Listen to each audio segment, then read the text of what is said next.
China has contributed $6 million to the UN's World Food Program emergency operation. The funds will help more than 1 million people affected by Ebola in Guinea, Liberia, and Sierra Leone.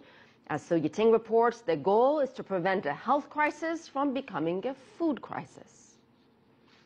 China and the UN World Food Program have held a press conference on the latest joint efforts in the battle against Ebola. Both sides said support for Western African countries would continue. Since the outbreak of Ebola in West African countries in early 2014, the Chinese government responded immediately by providing Ebola-affected countries with 3 batches of humanitarian aid worth 230 million RMB, including protective kits, food aid, cash donations, and the deployment of medical experts. The World Food Program and the people of West Africa are especially thankful for this contribution of $6 million from the People's Republic of China at this very difficult time when we need to reverse Ebola's advance.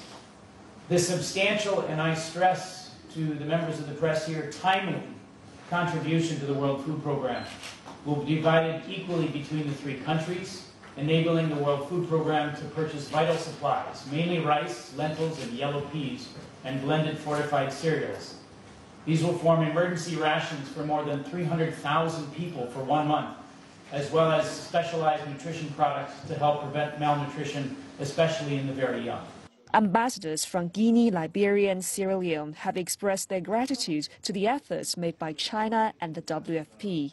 The WFP's Goodwill Ambassador Li Ning also attended the conference, calling for a stronger response and more action from the global community. The WFP has been providing food to Guinea, Liberia, and Sierra Leone, and is also ensuring that aid workers and critical supplies reach affected areas.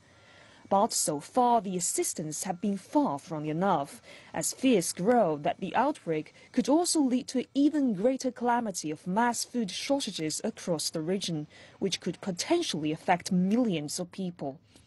The Ebola virus has caused a massive death toll and huge economic losses.